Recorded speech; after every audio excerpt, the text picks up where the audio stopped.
What's up?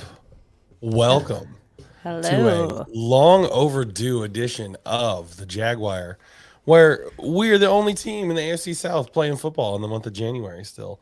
So shout out to all you Who would have thought? fans of the bums in the rest of the AFC South. But we are here. We are going to talk about a couple games. We got a little bit of a backlog to go through today. But first of all, I just want to say big welcome to the show for my co-host today, Sammy Football, aka Sammy Technical Difficulties, aka Sammy doesn't know how solar charging works. Oh my God. We might get into that again. story. We told it on the big show a couple weeks ago, but we might tell it again today. You never know. So we'll give people a couple seconds here to get dialed in, and we're going to start the show with a little special little video from the Jaguars themselves. But the end of that Chargers game. So we'll just give people a couple seconds. But how's it going, Sammy Football? You know what? I am still talking about my team playing in January. Normally by now we would be discussing draft and what we could do better by week 13, 14. But we took a dramatic turn and here we are. So I'm doing great. Actually. Yeah, I don't know where the Jaguars draft or where they're slotted at this point, and I do not care. I hope to not care for about 4 or 5 more weeks. It was 20 before the Chargers game. It was 20 something. Speaking of Chargers, I got a quick question for the Chargers. Courtesy of someone on TikTok, and I forget the dude's name, but he's always roasting NFL teams. So just got a quick question, Chargers fans, if you happen to be listening, just maybe you can help us figure this out. Here we go. Los Angeles Chargers! What happened?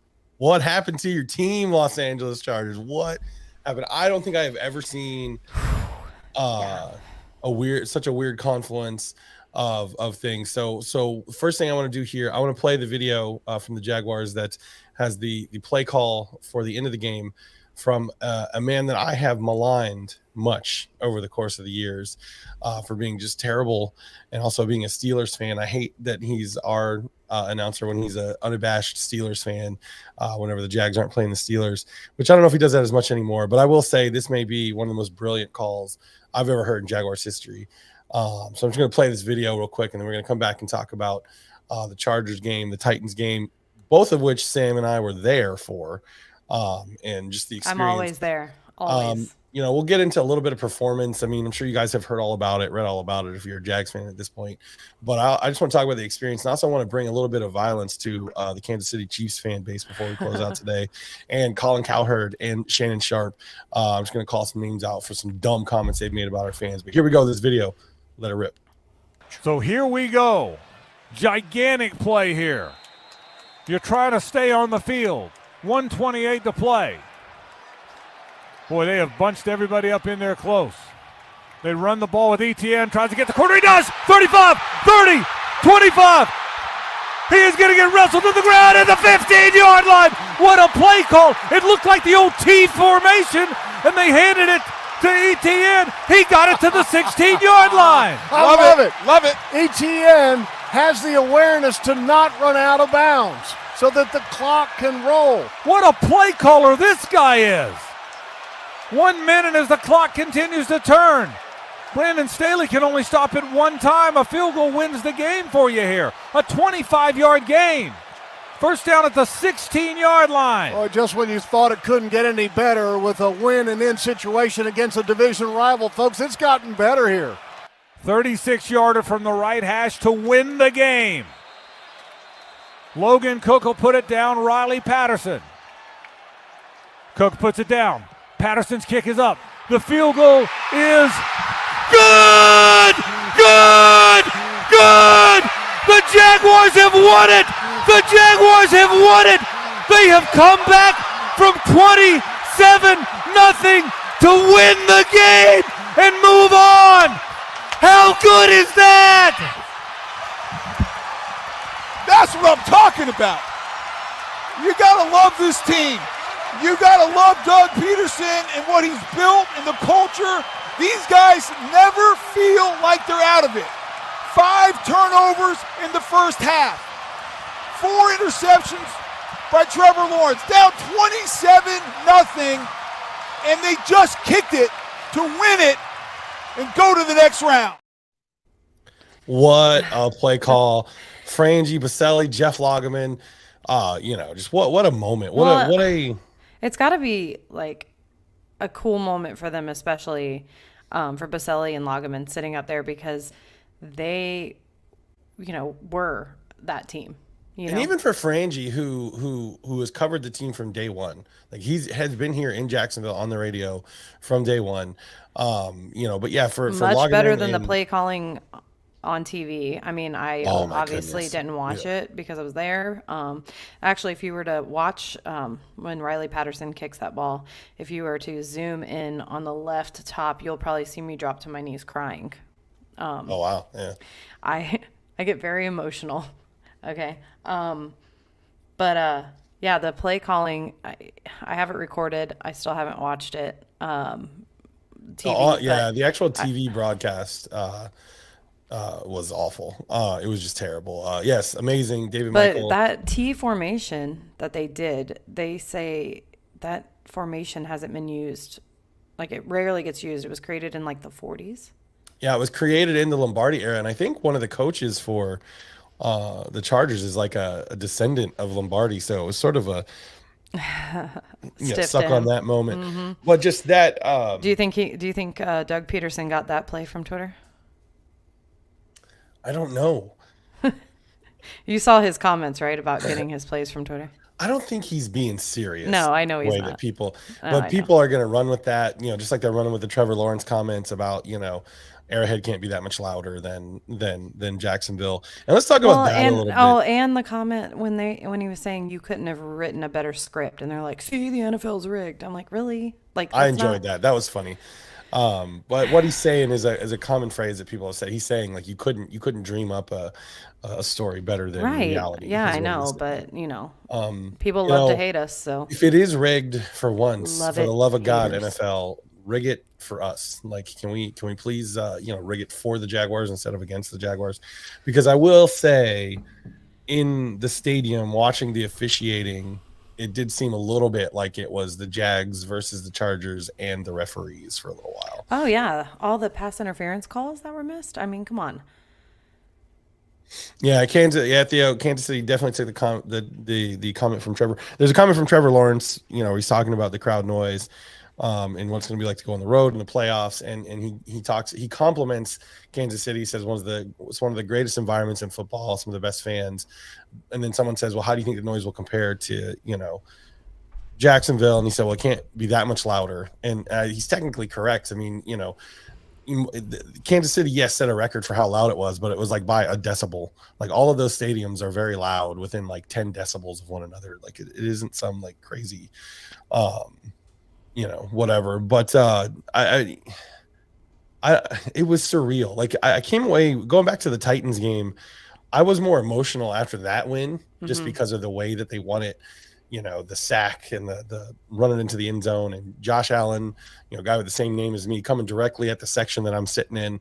I felt like I was looking him dead in the eyes. He's looking at the stands and like celebrating. That one seemed more emotional. I came away from the Chargers game feeling more like, dang, this team can beat anybody. Like, any situation, like, they're just not phased. They don't blink. Like, the thing that I love about this team that we have not seen in years is this team. Well, and honestly, we didn't see it at the beginning of the season either. No. At the beginning of the season, it was very much like, if we don't have a lead, forget about it, right?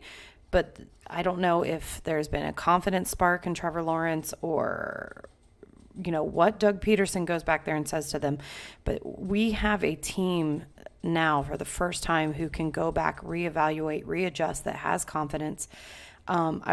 And they change the game, and they come back and they win. And we've seen that now twice, like 2 weeks in a row, for major victories where they would have crumbled in the past. And I think I saw this press conference with Trevor Lawrence when he was talking about how Doug Peterson, I think it's Doug Peterson someone had told him, if anything happens, just look at it as good. And so there was like, it was a Oh, there's a guy on Twitter. He's like a former Navy SEAL guy, and he's like a motivational speaker now, and he helps people. So it's a video of his where he's talking about adversity and like all these crazy things are happening. They're terrible, and he's like, "Oh, good, good, good." Every bad thing that stacked up against him, he said, "Good." So they showed Peterson showed the team that video early in the year to show them the sort of like mental thickness, the thick skin they need to have when dealing with adversity. And he said one of the linemen just cracked a joke to him and looks at him and says, "Oh, 3 interceptions, good." And it just sort of broke the tension. And that's what you see with this team. Like, listen, as much as I love that 2017 team with Blake Bortles, the surefire thing with them was if you got up 2 scores on that team, they were cooked. They were done. They weren't coming back. Or if Blake threw an interception or 2 and got the team behind, the goose was cooked. They weren't coming back. This team is built different. This team does not flinch. Like 27 points, and it was disastrous. I think like because of the way things finished, you can sort of forget just how disastrous that first half was. 4 interceptions, 2 of which were just terrible decisions by Trevor. One, Zay Jones just gives up on, right? And the guy holds him and he gives up and looks at the ref while the ball is in the air. And it's like, Zay Jones, play, at least try to knock it down.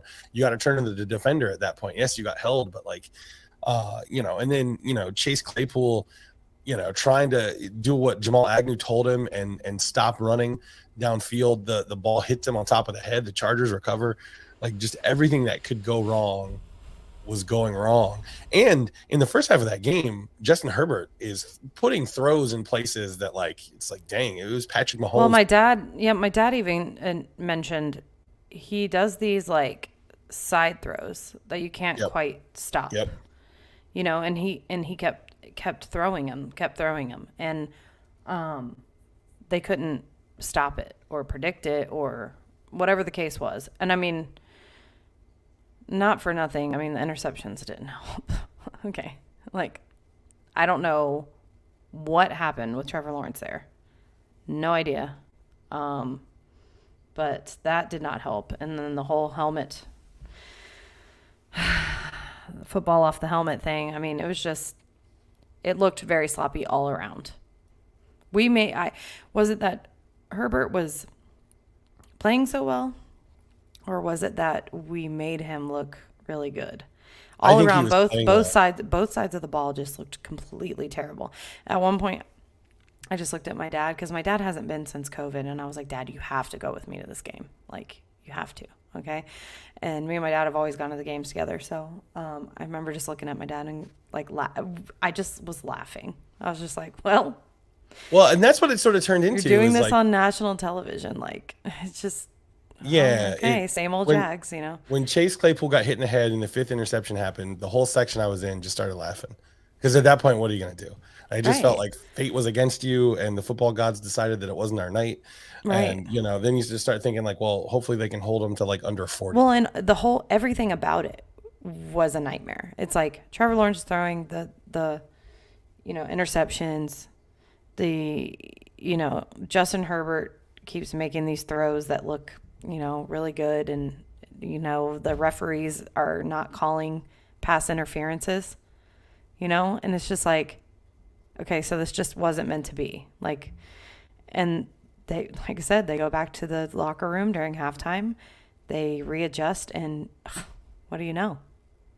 God. Yeah, it was wild. It was just and it almost felt like the adjustments happened at the end of the first half, though, because they either held them to a field goal or got a stop, and then they go on that touchdown drive the Jags offense does at the end of the game, and that's when I think people sort of the wind shifted a little bit, and at that point we're down by 20, and the conversation, like, people actually said in the stands, well, we've been down by 17. What's 3 more, right? Like, so and then a lot of people were like, well, I'm going to stay until the defense and the offense both have a drive in the second half, and we'll see what they do. But like, I would say like 85% of the crowd stuck around. Yeah, Gabriel Ruiz says incomplete pass and false start. First of all, it wasn't a false start. Secondly, there were so many missed calls on both sides of that game that the refereeing, the officiating was terrible. And no, that's not an excuse if we had lost the game, but it was objectively bad. It was bad all weekend in all of the games. There were also multiple holding calls. There was literally the pass before Marvin Jones caught the touchdown pass. One of the Chargers defensive backs rode the intended receiver that the Jags threw the ball to. I forget who it was. They rode him piggyback. And I'm like, I'm pretty sure I've never seen a defensive player ride on the other guy's back and just like put his legs up in the air. But that didn't get called as pass interference, and it should have been. Like, you know, so there was so many miscalls. Yeah, it was like, just it was just sloppy all around the first half. It was just yeah, sloppy. it was. I mean, even But you know what? Like, not for nothing. Like, the Titans game didn't look all that great either. No, it didn't. And that's what's scary. Like, you know, I told my dad, I said I was more excited, like, leading up to the Titans game, going to the Titans game. When they won that game, they exceeded my expectations. Because who would have thought? Like, okay, I'm good. I'm settled. I am going to be real here. Everybody can say what they want. I know that this team isn't just quite ready to be as far as we are right now. Yeah, you do get that feel. I mean, the first half of the Chargers game was a little bit evidence of that also. You know, Trevor has come a long way, but he still has these moments of even in that last drive, that first play of the last drive, he throws right and throws a pass right into Kyle Van Noy's hands. Well, I mean, think about it. Go ahead. Sorry. Luckily, Kyle Van Noy is a defensive lineman who has stone for hands. And he doesn't catch that, but that's a pick six. Like, that's going back. That's game over, done. But, you know, Kyle Van Noy drops it. And, you know, like, the Jags have been lucky. The pass interferences. You've got ETN not being able to hold on to the ball. You got Trayvon Walker with the penalties.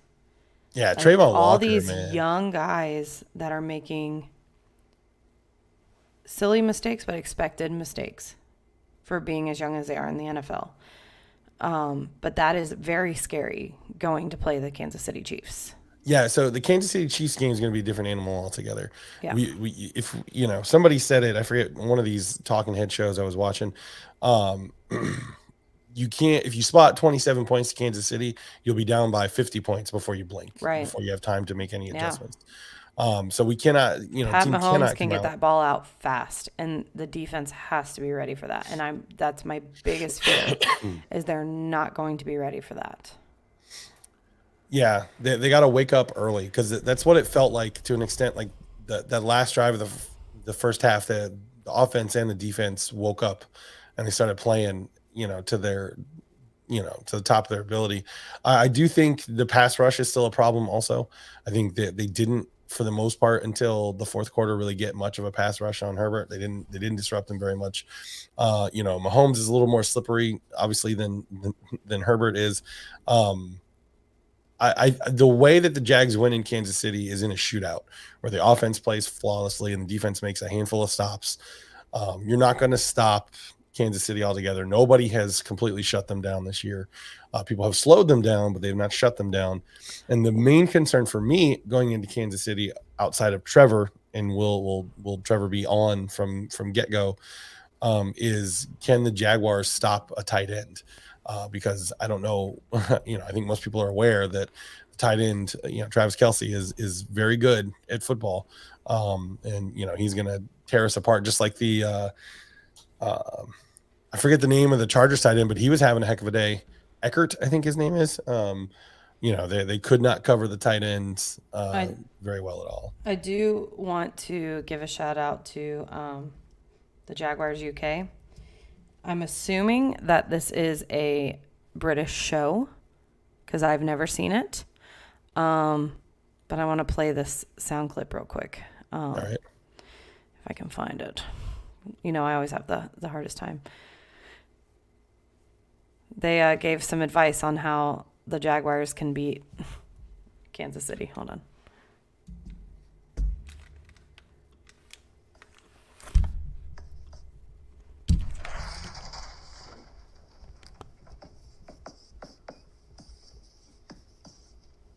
Just like that. That completes my presentation. I'll leave your biscuits. So the guy just walks into the office and pulls out a paper and says, "Just sack Pat." That completes my presentation. Yeah. Yeah. You got to put, if you can get him disrupted. He's like, Patrick Mahomes is probably the best quarterback in the league right now, but he is like any other quarterback. Consistent pressure, getting him off his spot, getting him out of his rhythm with his receivers will absolutely give the Jags an advantage. So Jonathan Lay asked a question here. 8.5 point spread. Kansas City's at 8.5 point favorite. I think that's probably pretty accurate. I think this game goes one of two ways. I think it ends up being like a 31-21 Kansas City win with some garbage time touchdowns at the end for the Jags, or it ends up being like a 35-31 Jags win. I think if Kansas City wins, I think they're going to win by 10. If the Jags win, they're going to eke out a victory, just like they did, because the Jags are on the cusp of being able to sort of command victory in high pressure situations against good teams. They've not proven they can do it yet, but they're I still think they're two or three pieces away defensively from being good enough to hang with some of these teams. I think offensively, they're probably a little bit closer in terms of personnel, but I don't know, man. It's one of these things where I feel less nervous about this game than I did about the Chargers game, because they have a playoff game under their belt. Well, because the playoffs are a different animal, and even Fred Taylor said I feel way more nervous. I don't expect us to go there and blow them out, but I don't want to be embarrassed. You know what I mean? Yeah, I just we'll see. I want to fight the narrative. It's amazing to me how quickly national media turns on teams, specifically the Jaguars. We've always had this, redheaded stepchild. I hate to use that analogy, but it's the only one I can think of. Like, that's how they treat us. Like, we don't get any media coverage. Like, we had to call out Kyle Brandt one week for him to shout us out on Good Morning Football.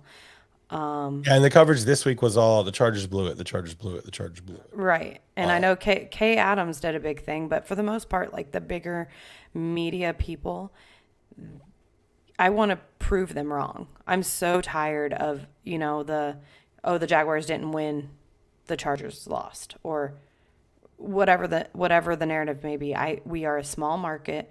I understand that we don't appease, to everybody, but there are, we see it all the time. People are always like, oh, there are no Jaguar fans and things like that. It's time for the Jaguars to take the spotlight. Yeah, which is some other such a category, which is enough proof for me to know that 90% of what these talking heads say is just completely incorrect. If they're that incorrect, so Shannon Sharp, for instance, said that there were only 40,000 fans in the stands for the Chargers. Listen, Okay. there were close to 70,000 people in those stands. Right, and the only people that left were people with kids because it was cold. Correct. And It was bitterly cold. And everyone's like, oh, is that really cold? Like, we live in Florida. Well, That's you're also very cold to us. inside a concrete bowl where the wind starts to whip around.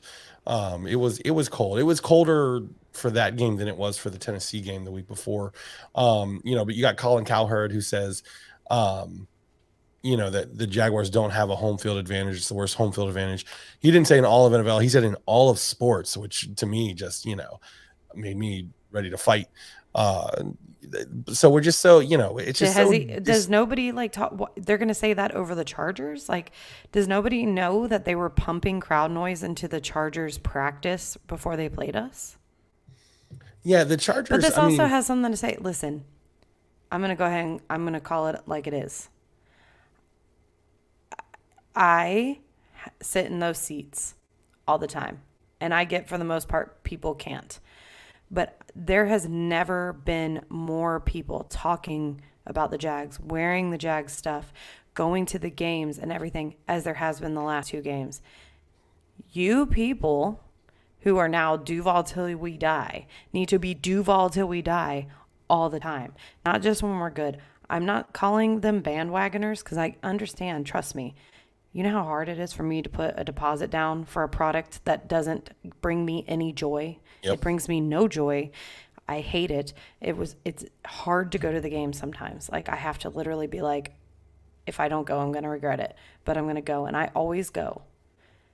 But you people, I'm speaking to the general bit of people, how we support this team. Even if you can't go, watching the games, like wearing the stuff, writing about them on social media, like every little thing like that helps throughout the year. It helps the morale of the team. And I know it seems so stupid, but it's true. Yep. Yeah, I'm not going to shame anybody for not being able to go to the games. The games are Not expensive. even going, just talking about them. Like the games are expensive. Like, I will say there's a big contingent, and there's even a handful of people that I know that I'm friends with that are this way. They're just outright hostile towards the team. And now all of a sudden, these folks are tweeting out things and posting things Right. on And that's social what I'm media. saying. Like, you can't be like It's that. all well and good, but like I remember. Like, what's the name for that? So they're not bandwagon fans because they are Jags fans, but they're fair weather. They're fair weather fans. They're Jags fans, but they only get serious, when it's convenient to be serious. Like, it is not easy to support any team when they aren't good. Especially for as long as the Jaguars have been, not good. I get it, but at some point, like, when we just need people around more. Honestly, we need people to challenge Colin Cowherd. Like, I would love to take a group of Jags fans to like Arizona for the Super Bowl, whether the Jags are in it or not, and find like Colin Cowherd on Radio Row and just show him all the videos of the people in the state. Like, just show up and like prove him wrong and take a bunch of video of him. So did he say it? Was it a clip he said, or was it something he said on Twitter? Because I didn't see that. I believe it was on a show, if I remember correctly. I'll have to go back and look for it. If you can find it, send it to me because I'll start a revolution on Twitter. You know me. Yeah, so and I tagged him in a couple videos that I took from the games. If you were there, you sort of know that like that crowd was one of the, they were playing songs and they have this state of the art, sound system they put in 4 or 5 years ago that's super loud, and they got these giant TVs. The crowd was so loud last week that like when the songs would come on, you couldn't tell what song was playing. Like I couldn't tell. Man, like, that was the best. I could feel like the bass rattling, like from some song they were playing, but like I couldn't tell. I couldn't hear. No, when they played self-talk, couldn't hear the dude literally standing next to me. Couldn't hear a word he was saying because it was. When they played "Never Scared," that whole stadium. There were two moments where I was new. Man. But before that, in the third quarter, when the Jags they got 21 points, they played "Nuck If You Buck" by Crime Mob. When "Nuck If You Buck" came on, and I saw the way people started dancing and screaming, like it like energized the crowd. And then they played "Never Scared" by Bone Crusher, and like that crowd was electric, and the stadium was full and it was rocking. What about that halftime show though? It was better than the Titans game halftime show. The Titans game halftime show may be the worst halftime show I've ever seen at any football game. I honestly don't remember because I was meeting up with people during halftime. It was like 3 minutes worth of fireworks and random song clips. But actually, I mean, it wasn't bad. The problem with the halftime show, I don't know. That sounds a lot better than that halftime show they had. I didn't dislike that halftime show. I'm tired of them putting people. I mean, my dad made the comment like, "Oh, less to clean up on the field," but like, I hate that they put people up. It was to answer Theo's question. It was a band called American Authors. Yeah, and you've heard a song of that. I guarantee that first song they played, I had no idea who they were, but when that song played, I said, "Oh, I've heard that song. I know that song." This is gonna be the best day of my life. Yep, that's the one. But all their songs sounded just like a different version of that. You know what? Until that moment, I always thought that was Imagine Dragons. I thought it was just a jingle that was written for like a hotel chain, to be perfectly honest. I was like, "Oh, they wrote that jingle." Then I realized, "Oh, wait, that's not a jingle. That's an actual song that they wrote." But I mean, it was fine. Like, it wasn't the problem with the halftime show is that no matter what it was, nobody was going to care because everyone was trying to like figure out like what the heck is happening with the team. And honestly, people were trying to go inside for a little bit to get away from the wind. So it was wild. But yeah, Gabriel, like chills when Bone Crusher, like, and here's the thing, these are some sort of behind the scenes, long time Jaguar fan moments. So John Henderson was there, and he did the first like Duval yell. So that song "Never Scared" by Bone Crusher was specifically the song that he and Stroud. I thought it was Leon Searcy. No, it was Stroud. So Stroud. she was the one that slapped him. Yeah, no, it was a coach that slapped him. But that song "Never Scared" is specifically what he and Stroud, who played together and were the two tackles for the team for a long time, they told and it's DJ Chill Will. If you don't know him, you need to check him out on Instagram. He used to do all the pregame shows. He would do wonderful things like play the song by Chris Brown. I think it's called like "These Hoes Ain't Loyal" or something. When the Steelers would come to town, because they're Jags fans who would wear Jags colors the week before, but all of a sudden the Steelers are there, and now they're wearing Steelers gear to the Jags game, even though they're Jags season ticket holders. So that's what. So they played Bone Crusher, and John Henderson had fired up the crowd, and it was a song that they used to play, and you could just tell that everybody understood everybody understood the reference and why that was. They were doing a lot of throwback songs. They haven't played Sweet Home Alabama in that stadium, and I'm not advocating for or against it, but they hadn't played Sweet Home Alabama in that stadium in at least 4 or 5 years that I remember, but they played it that night. So it was sort of like a throwback, like we're getting like all the good vibes from all the previous teams. Well, and a lot of the players were up in the owner's suite. Like Jimmy Smith was up there. Yeah, and our buddy and his son, our buddy and, Trace and Smith, little Boozy was there. He didn't lead the team out like they said he was gonna. He was there? Yeah, he was in one of the. He was. I saw. Oh, somebody said he had a show. Oh, okay. Maybe I'm wrong. Maybe I don't know. Somebody else, but I could be wrong. But just all the different the things that happened there. Like it was. If you were there that day, it's one of those things. Like I don't think if you're a Jags fan and you were there, you will forget. They should just mess with everybody next time and just bust out some John Mayer. Gravity. Yeah, I don't know. That'd be weird. I'm not. Yeah. Yeah, I know. Throw everybody off. No, I'd rather just have the ones that get. Yeah, Boozy not leading out was a crime, because if you don't know, the Arden Key's been playing a boombox as they come out of the tunnel for away games. So he's got a boombox on his shoulder. They just come out real, just real disrespectful, like football disrespectful, not like, actual disrespectful. And the song that they've been playing on that boombox is "Set It Off" by Little Boozy. And if you haven't heard that song, it's up there with like "Nuck If You Buck" and some of these other just real hype songs. And I'm not just for anybody listening, I'm not condoning the content of the lyrics, but go listen to the radio edited version if you want. But it is a song that will get you ready to sort of run through a wall. The attitude that Little Boozy is giving off in that "Set It Off" song is just a perfect description of this defense. Like, they don't care. They're not cool with you. They don't care what your offense is. They're not trying to be friends. They're not trying to, they're not trying to play night. The J villains, I love it. Yeah. Gabriel says, I'm sure Boozy isn't a good look for the NFL. I'm sure he's not either, right? But I don't care. The way that the league has disrespected us for so long, and all the talking heads have disrespected us, I personally don't care. I hope that the Jaguars go to the Super Bowl. And no, this isn't a guarantee. Don't if you hear this later, don't flip out. But I hope we go to the Super Bowl, and I hope that the execs, including Roger Goodell and all the owners, hate it. I hope that they hate it. The more they hate it, the more I will enjoy it. I want us to have success despite the fact that they don't want us to have success. And the more that happens, the more, the more satisfying things will be. But it became even more apparent. I want to say it was 2016 draft.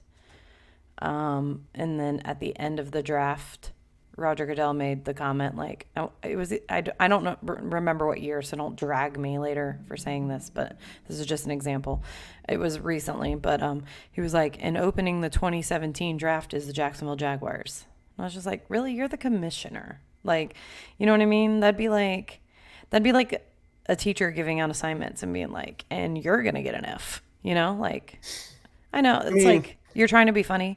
And just for the record, I sat during COVID when they did the draft. I was on the inner circle on TV where they had all the fans in the background, and I got to see Roger Goodell, like what people couldn't see on TV. And he was like, he wanted people to boo him. Like, he lives for that. So Jaguar fans, don't even acknowledge his existence anymore. Don't boo him. Don't say he loves that shit. Just ignore him. He's like a toddler. Don't give him the pleasure. He's like a toddler. If you give him negative attention, it's still attention. So we need to just Bro, straight up, if I was obviously this is a fantasy that will never happen, but if I was the owner of the Jags and they win the Super Bowl and Goodell's there, I'll take the trophy from him and then say, "We're good, bro. You can get off my podium now." Seriously. Bye. Straight. Go. I would look him dead in his Go. eye and say, "Straight up, you can get Get lost. beat it." He's the Vince McMahon of the NFL. Seriously. Yeah, to an extent, and I appreciate when he and others, the powers that be, are honest. And just say, like, they don't want us to win. I don't think that I don't think they want us to have a team. Like, I honestly believe, and this is, conspiracy theory territory, just with a big caveat. It wouldn't surprise me if when Shad Khan bought the team, if they did try to get him to move the team. I mean, would it shock you if you heard a story later on where Goodell and some of the other owners were like, "Hey, why don't you move it to London or move it here?" Well, Shad Khan was initially supposed to buy the St. Louis Rams. Yep.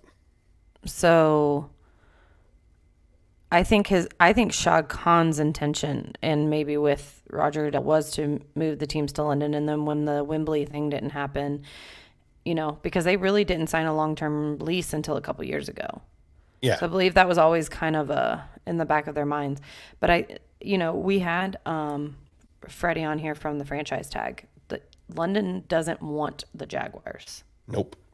They don't want the Jaguars. The Jaguars don't do well. There is Jaguar fans. I mean, of course there's Jaguar fans because they go there, but they look forward to it. It's a once in a lifetime kind of thing. It's not once in a lifetime, once in a year. Yeah, we can't be taking the Jags to London because there's no Waffle Houses in London. So where's Trevor going to eat? Listen, I'm gonna say this. I also, at the same exact time, but at a different Waffle House, had Victory Waffle House, and I haven't recovered. So I'm praying to God that I hope the that skillets were cleaner at the Waffle House. I'm just gonna interrupt you and say I hope that you are not defaming Waffle House. Waffle House is. I'm not defaming. I'm just saying, like, maybe the skillets weren't as clean at the one that I went to, and I just pray that Which one Trevor did you go to? In Orange Park, and I just pray that Trevor Lawrence. One on Blanding up there near like Big Lots, or where Big Lots used to be. Yeah. Yeah, that one's not good. You shouldn't go to that one. You should go on in Middleburg. I learned my lesson. On Blanding and Middleburg, that's the spot. Well, so after the Titans game, we have like a thing now, right? We go take a shot at this bar, an Irish breakfast shot after the win, and then we go to Waffle House. So last time we went to a different one. This time we went to this one. But case in point, I just pray that Trevor Lawrence had plenty of probiotics this week and his guts are realigned. I'm sure Trevor's fine. I'm not worried about Trevor Lawrence. I will say Jonathan Lay have good years, 2017, defense and offense, and Black Bortle. I don't know who Black Bortle is, but that sounds amazing. I know you mean Blake Bortles, but when I saw that, I was like, what if there's an alternate universe where, Blake was an African-American and he was a superhero named Black Bortles. Like Black Panther. Black Panther. Awesome. Black Bortles. And congratulations to Dak Prescott. I just want to say briefly, Dak, 5-6 years after Blake Bortles played in his last playoff game, you finally, Dak, have as many playoff wins as the boat, Blake Bortles. So, Dak, round of applause to you, buddy. Shout out to all the different Cowboys fans that I know, because your team will actually have to play a good team next week, and you'll be trounced out of the playoffs like you always are. So, congrats to the soon to be commencing of your offseason Dallas Cowboys. And can I just say that's one of the games I'm so glad that the Jaguars won. Yeah, for sure. Ricky Kincaid, I will block you. Huddle House is not greater than Waffle House. So that sort of negative attitude How is not dare welcome you. on this show. Huddle House is where Tennessee Titans fans eat. So you need to deal with that a little bit. Oh, that's funny. Yeah. I don't know what you're saying is blasphemy, Cody. I hope you're saying that what's his name saying Huddle House is better than Waffle House is blasphemy. Oh, Cody. Yeah, Cody called you a sinner, Ricky Kincaid. Yeah. Ricky, maybe you're drunk. I don't know. If you're drunk and you need help, there's lots of places you can call to get some help. Because you can go get some hash browns at Waffle House. It'll sober you up. Mayo pancakes over there. Yeah, that's right. Huddle House has mayo pancakes. That's right. Ain't nobody eating Well, can I play a clip? Sure. Share screen clip.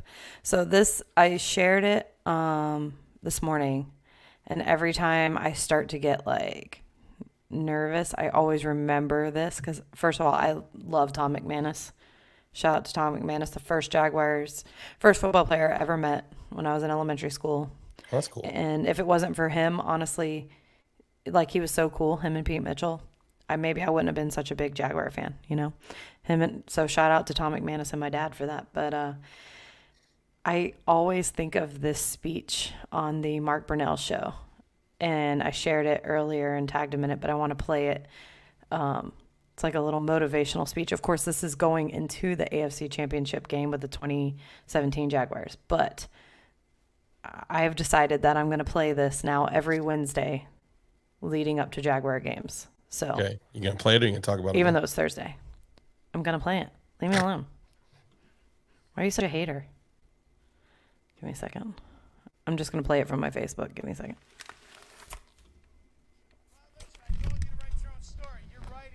Fantastic. It's a great story. But like records, good stories are meant to be broken. You got to go farther than just the AFC Championship game like we did. Because guess what? You never forget the stinging feeling of that loss when you're so close to the Super Bowl. As a guy that spent a lot of time in Boston, there's only one thing to do up there. You smack them right in the mouth as hard as you can and as many times as you can. Let them know you're real. And let me throw this as motivation. I brought a gift, Cole. Oh. Yeah, a little memorabilia from the 1997 AFC Championship game. I love Mark Brunell in this. When you lose, they give you this. It's a paperweight. And I've had it on my desk for 21 years. I want to smash it into the ground into a million pieces because that's what they give the losers. Don't be like us. Be the winners, be the victors, and come home and get into the Super Bowl, baby. Fantastic. So two thoughts. First of all, Miles Jack wasn't down. I think Miles Jack wasn't down, paved the way for how the NFL calls those sorts of plays now. And that's what led to Josh Allen being able to pick up that fumble and run it in and beat the Titans and get into the playoffs. I agree. At this point, like it is not crazy to say, it's not crazy to dream a little bit that the Jaguars could make it all the way, right? They have proven that when they play their best, they can beat anybody. So the question is, can they keep playing their best? They need 3 more wins and they'll be 3 games. That's it. Three. And they're Super Bowl champions. And again, I'm not guaranteeing anything. I'm not saying we don't even need to be champions. I just want to make it. Okay. Yeah, I agree. Making it there. Just. And I can tell you one thing for certain. However this season comes to an end, I'm going to do what I did last time. And I think a lot of, especially people, Jags fans on Twitter, are hopefully going to do the same thing. When those guys come back and they get off the bus from the airport to go to their cars, win, lose, whatever, whether it's, so they're doing that tomorrow, actually. They're sending them off. Yes. And I'm going down there because but their cars are there. And at some point they got to come back. When they come back, whatever result they come back with, whenever they end up coming back, whatever the last time is that they're coming back, I will be there.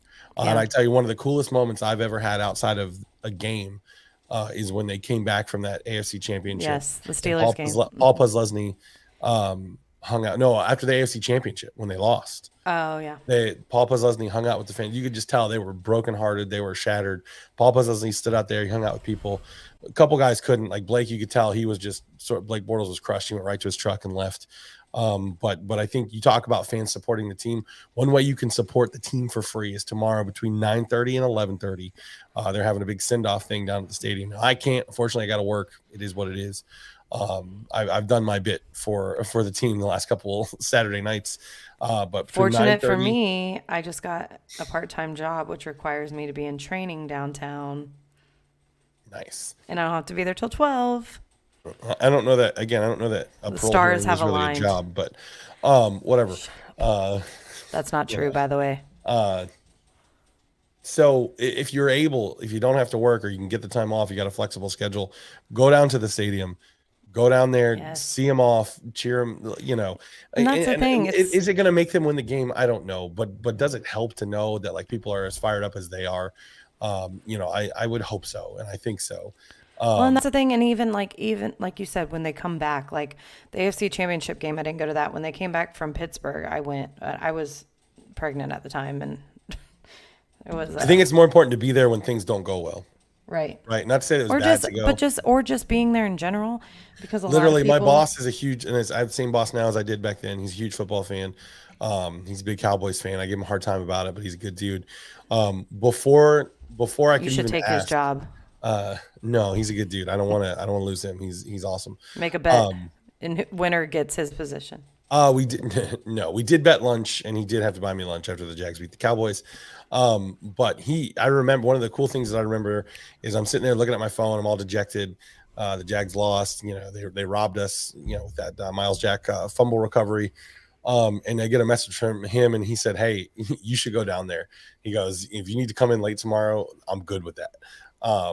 He cool. he just gets it. Like, he's a good dude. He's a good, and it was a cool experience. It was, it wasn't, I don't know, happy isn't probably the right word, but take advantage of those little things. Jags fans, there's so much stuff that you can do for free. Speaking of for free, I know Theo White, who's been commenting, is going there, doing a watch party down at Daly's place attached to the stadium. If you don't, and that's free too, free parking. it's free. You everything. just you got to go to the Jaguars website. You got to get a ticket because they want to know how many people are coming. They want to make sure they don't go over capacity, I think. But go because get I think a ticket, it's in the amphitheater, right? Yeah, it's inside Daly's place, which is a cool venue. If you've never been there, it's pretty neat.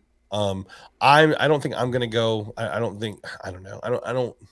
I'm gonna be pretty aggravated if things don't go the way I hope that they go. So I don't know. And I want to, my daughter is still a little too young to go to late night, super cold weather games. And I think I'm going to be able to convince her to watch the game with me, at least to an extent. She's 7, so she's not going to dial in for 3 hours, 'cause she's a 7-year-old kid, but she's been hyped up. I bought her a stuffed Jackson DeVille at the last game, got her one of it was always the Jags, towels, flags, whatever you call them. But, so if you can, there are ways that you can support the team and be a part of what's going on that don't necessarily cost you a dime. Excuse me. Getting over a cold too, that I risked making worse to be out in the cold, screaming my head off. Literally Saturday was so hectic and I was so sick that I thought I had COVID, and I went and I got tested just to make sure I didn't have COVID, because I don't want to, I don't want to spread that to people like that. That's not. So I was like, dang, I guess I'm just going to not go if I have it. But luckily I didn't have it. And my wife, she was like, are you going to feel all right to go? And I said, I'm just going to sit there. I said, I won't necessarily yell, but I will. I yelled myself hoarse like all day Monday. I couldn't really talk. Even Sunday, Monday, it was a wild time. So I guess we should probably wrap this up. We're going a little bit long, but this one girl, I do want to mention this. Every single game, like the first couple rows in front of me, there's no season ticket holders because we're on up high section, technically on the away side. We moved there in like 2007, and the only reason why I haven't gone back to the home side is because I feel like those are my seats because I've been there since right after high school. But there was a girl a couple rows down from me. My dad was laughing because she turns around, she goes, man, you have some great lung capacity. And I was like, thank you. My dad's like, what'd she say? I was like, she said I have lung capacity. But every game there's somebody that comments on how loud I am. And so shout out to me for carrying section 143. Yeah, I mean, and that's the appeal that I've sold my daughter on going to a game next year. I was like, hey, you know how I always tell you not to yell and not to be loud and you have to be quiet all the time? She's like, yeah. I was like, if you go to a Jags game, you can yell whenever you want, as much as you want, as loud as you want. Yeah. So that's appealing to her. But she, like I said, she's 7. And, she's not going to want to sit still. I didn't leave my seats. I don't know about you. I did not leave my seats the whole game. It was bathroom breaks only. I didn't even do that. I don't know how I managed to not even use the rest, not to be crass, but like we sat there, me and actually the 2 other guys I was with, 2 friends of mine. We pretty much sat there the whole time. And then I'm driving home and I realized like my body, like the adrenaline sort of wears off a little bit. And my body's like, hey, we got to go to the restroom. We're hungry and we're thirsty. So I find this gate station that's open and there's like 20 Jags fans that were at the game in there. So I spent like half an hour chopping it up with them, talking to the people, like, because the 2 ladies that worked there, they were asking us questions like, yeah, we can't really watch it on TV here, but like people have been coming in, and like one lady said she had the radio on, and it was just this like, I don't know. The feeling in the city in general has just been like so positive. It's been great. I love it. And I loved my favorite part was watching my dad. My dad kept going, man, that was so awesome. I had such a good time. And I loved that, watching my dad have a good time at the game. I don't know. It was, and then but same for us. We didn't even go eat. And then we realized like, oh my God, it's 12 o'clock and we haven't eaten anything for dinner. So luckily I did get to go. I rode the JTA game day shuttle, and people said for the Titans game that I guess it didn't go very well, and it took a long time to get down there. For me, it didn't. It was a very good experience, totally worth the $10. But I took the Kings Avenue garage shuttle, which is right down the street from my favorite barbecue restaurant in the whole world, the Bearded Pig. So I had a big barbecue dinner from the Bearded Pig. So I didn't get all that hungry, luckily, until after the game was over. But all right, let's talk about Kansas City a little bit. We have somebody who's on the AFC South Fan Battle podcast from time to time. His name's Tanner Doty, and we joke with him. He lives in Kansas City, but he's a big Tennessee Titans fan. I give him a hard time. Don't know how that happened, by the way. Closet Kansas City Chiefs fan, but he talks all the time about how much he cannot stand the Kansas City Chiefs fans. And I've never had a whole lot of interactions with Kansas City Chiefs fans. I don't know that I really know anybody who is a Chiefs fan, but I tell you, I had a little bit of interaction with some of them on Twitter today over Trevor's comments about, their stadium not necessarily being that much louder than TIAA Bank Field. And these people, Kansas City better be ready for what they're going to get on Twitter from the Jags fans after the trash they've been talking. People just don't understand Jaguars Twitter. It's not Jaguars game. It's not even fans. me. Like I'm not like, I joke around with people, but I'm not part of the hive. Right. And I don't say that's not in a derogatory way. I just don't like, there's some people that go hard, and like the Jaguars fans are not a fan base that you want to aggravate. And there are at least, it looks like there's at least 4,000 or 5,000 worth of Jaguars fans that are heading down to Kansas City of all shapes and flavors and variety.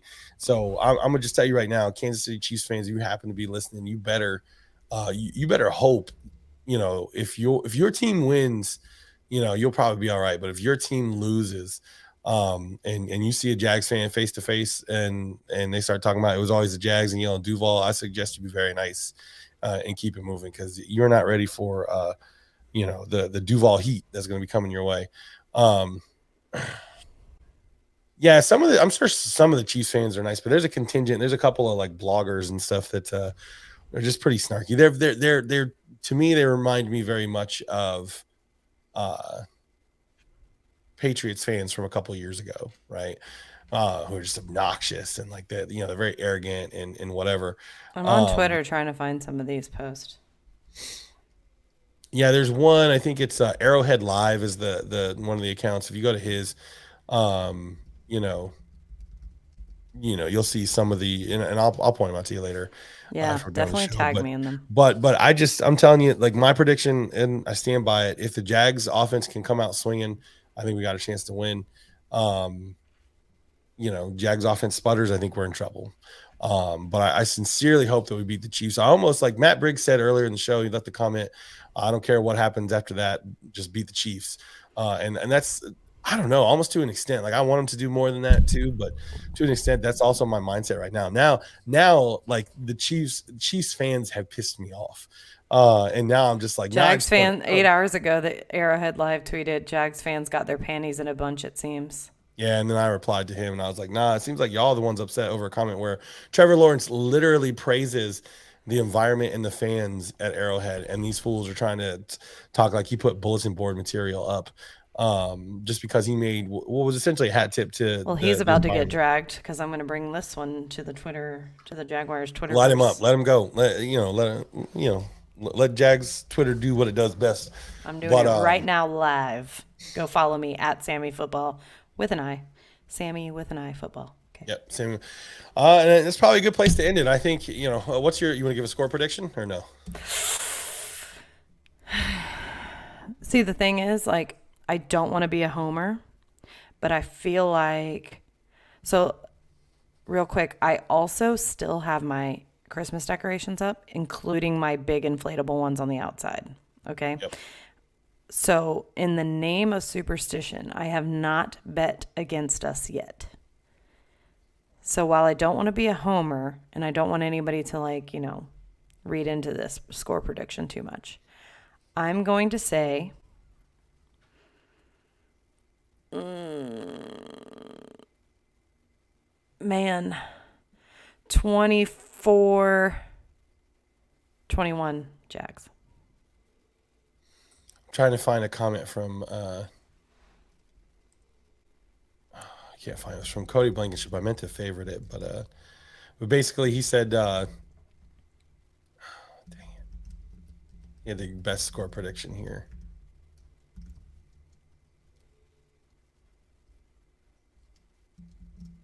You guys are just gonna have to wait for it. Hold on. Here it goes. Here it goes. I think it's the best way to say it. Mahomes, John Bones Jones, Star Wars clones don't matter. Jags by 50. Here we go, baby. And I guess, I'm on Twitter at Josh Gives Up. Sammy's on Twitter at Sammy with an I football. Hit us up there. Give us a follow. We plan on probably doing a quick pre-game broadcast of the Jaguar, me and Matt Grieve, who couldn't join us tonight.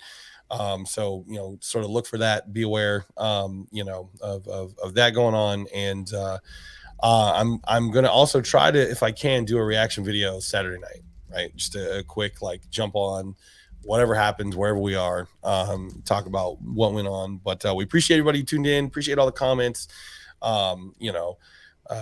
Go Jags. It was always the Jags. Duval Bangham, all the various phrases, and we'll see you guys next time. Bye. Sam loves Jalen Ramsey.